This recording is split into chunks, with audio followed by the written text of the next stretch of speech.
اعوذ باللہ من الشیطان الرجیم بسم اللہ الرحمن الرحیم۔ محترم سامعین کرام، آج آپ نے قرآن پاک کے 19ویں پارے کی تلاوت سماعت فرمائی، جس میں 3 صورتیں بیان کی گئی ہیں۔ ایک سورۃ الفرقان مکی ہے، جس میں 77 آیات بیان کی گئی۔ سورۃ الشورى جو مکی صورت ہے، جس میں 227 آیتیں تھیں، اور سورۃ النمل میں 93 آیات بیان کی گئی ہیں۔ سورۃ الفرقان قرآن پاک کا 25واں سورہ ہے، جس میں 6 رکوع 77 آیات ہیں، 896 الفاظ ہیں، 3786 حروف ہیں۔ آج ہم نے 23ویں آیت سے تلاوت سماعت فرمائی، جس میں بتایا گیا ہے کہ روز قیامت مشرکین و کفار کے سارے اعمال کو ذرہ ذرہ بنا کر بکھیر دیا جائے گا۔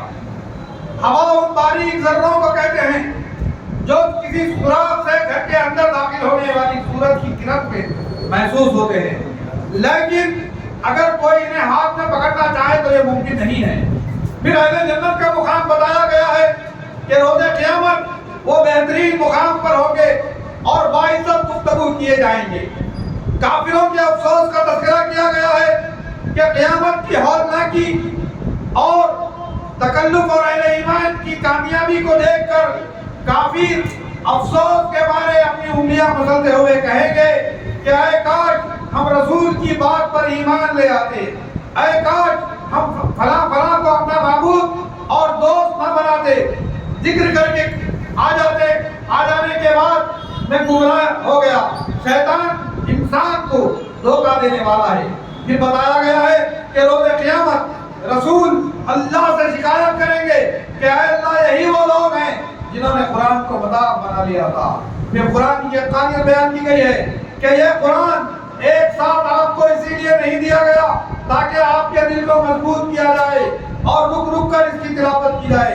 اتنا بہترین کلام اور بہترین تفسیر کوئی اور نہیں ہے، اسی لیے اللہ نے حسب ضرورت تھوڑا تھوڑا کر کے قرآن کو نازل فرمایا۔ پھر موسیٰ و ہارون کا واقعہ بیان کیا گیا۔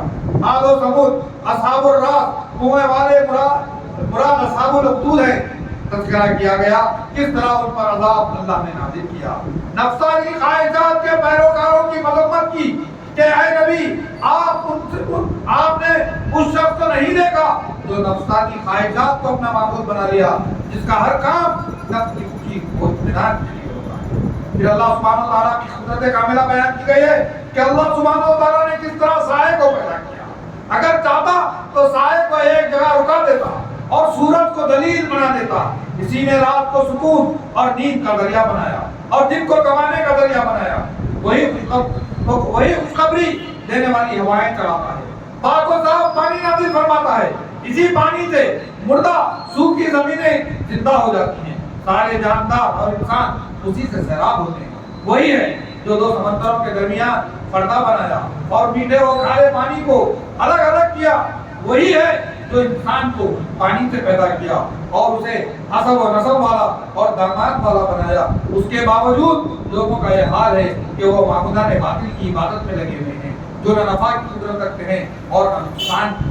رسول اکرم صلی اللہ علیہ وسلم کا مقام و مرتبہ بیان کیا گیا ہے کہ آپ خوشخبری سنانے والے، عذاب کا ڈرانے والے بنا کر مبعوث کیا گئے ہیں، اور حکم دیا گیا ہے کہ اللہ ہی کی ذات پر توکل و اعتماد کریں جو ہمیشہ سے زندہ ہے اور زندہ رہے گا، جسے موت نہیں ہے، اسی کی حمد و ثنا اور تعریف بیان کرتے ہیں۔ پھر مومنین کی صفات بیان کی گئی ہے کہ وہ زمین میں میانہ روی کی چال چلتے ہیں، جاہلوں سے کنارہ کشی اختیار کرتے ہیں، راتوں میں اللہ کے سامنے سربہ سجود ہوتے ہیں اور کھڑے ہو کر عبادت کرتے ہیں، جہنم کے عذاب سے پناہ مانگتے ہیں۔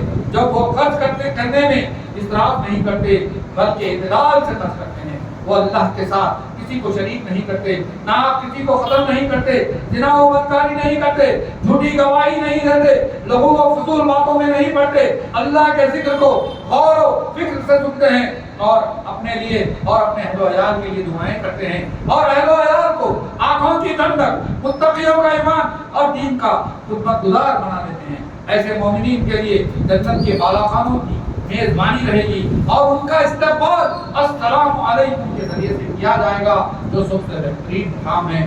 الحمدللہ یہاں